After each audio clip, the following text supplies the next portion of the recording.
নমস্কার, আমি মুনমুন। আমার মুনমুন চ্যানেলের আরও একটি ভিডিওতে তোমাদের সকলকে জানাই স্বাগত। আশা করি তোমরা অনেক ভালো আছো, আমিও কিন্তু বেশ ভালো আছি। আর আজকের ভিডিওটি একটু অন্যরকম। আজকে কিন্তু আমি রিপ্লাই ভিডিও নিয়ে এসেছি। রিপ্লাই মানে দুটো দাদাভাই আমাকে কমেন্টসে রিপ্লাই দিয়েছে। যদিও এই চিন্তাভাবনাটা আমারও ছিল, আমিও এই নিয়ে ভিডিও করব, কিন্তু করে উঠতে পারিনি। কিন্তু তাদের যে এত সুন্দর গঠনমূলক কমেন্টস করা বা আমার রিলেটেড ভিডিওর উপরে এত সুন্দর কমেন্টস করা, সেটা দেখে আমি মুগ্ধ হয়ে গেছি। যাই হোক, আমি তাদের কমেন্টসের উত্তরে বলেছি যে আমি এই নিয়ে আবার ভিডিও বানাবো, আপনারা অবশ্যই দেখবেন। যাই হোক, এই দুটো ব্যক্তি হলো বিষ্ণু শিকদার, মাধব ঘোষাল। আমার ভিডিওর কমেন্টস করেছে। 4 দিন আগে আমি একটা ভিডিও করেছিলাম, সেই ভিডিওর সূত্র ধরে আবারও আরেকটি ভিডিও।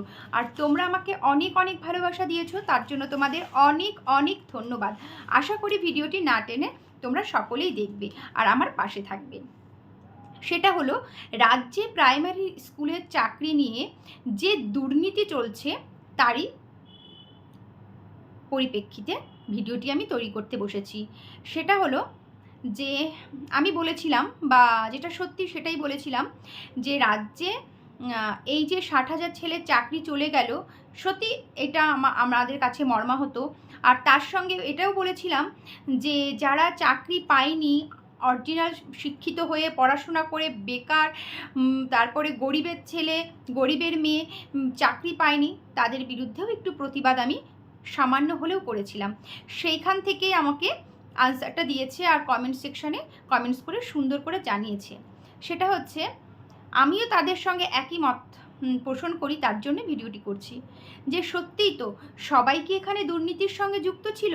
না, সবাই ছিল না। আজকে রাজনীতির কোলাহলে যারা টাকা দিয়ে চাকরি পেয়েছে তাদের তো চাকরিটা গেল, সঙ্গে যারা পড়াশোনা করে রাত জেগে নিজের চেষ্টায় চাকরি পেল তাদেরও গেল।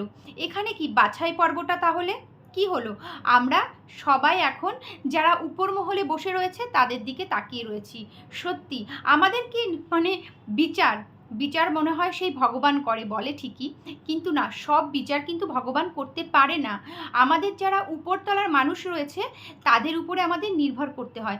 আমার সকল মানে দল, নিরপেক্ষ দল, পক্ষ দল, সবার কাছে একটাই অনুরোধ, এইগুলো দেখবেন, ভালো করে যাচাই করবেন যে হ্যাঁ, যারা টাকা দিয়ে চাকরি পেয়েছে, ঘুষ দিয়ে চাকরি পেয়েছে, তাদের চাকরি চলে গেছে, এটা স্বাভাবিক।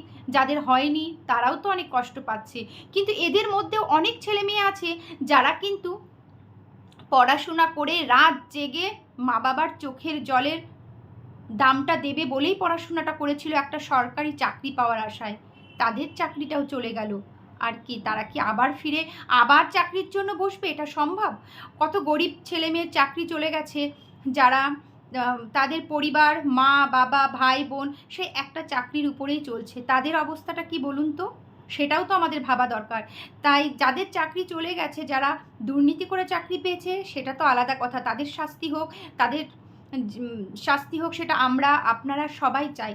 কিন্তু যারা পড়াশোনা করে চাকরি পেয়েছে, আমার রাজ্যের মানে সমস্ত উপরমহলের সবার মানে প্রত্যেকের কাছে একটাই অনুরোধ, এইগুলো আপনারা অবশ্যই দেখবেন। আর যে দাদাভাইটি কমেন্টস করে আমাকে জানিয়েছে, তাদের তো নাম আমি প্রথমেই নিয়ে নিয়েছি, তাদেরকেও ধন্যবাদ আমার ভিডিওটি দেখে সুন্দর লাইক করার মানে সুন্দর কমেন্টস করার জন্য। আর আমিও তার মতের সঙ্গে একমত যে যারা পড়াশোনা করে চাকরি পেলো তাদের হবেটা কি।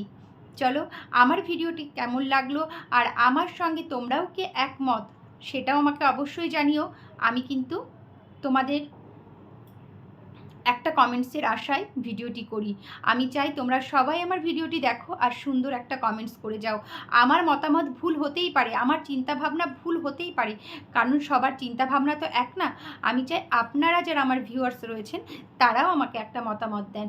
আর কেমন ভিডিও তোমাদের ভালো লাগে সেটাও আমাদের প্লিজ প্লিজ আমাকে একটু জানাবেন, তাহলে আমি ভীষণ উপকৃত হব। চলো বন্ধুরা, আজকের মতন টাটা।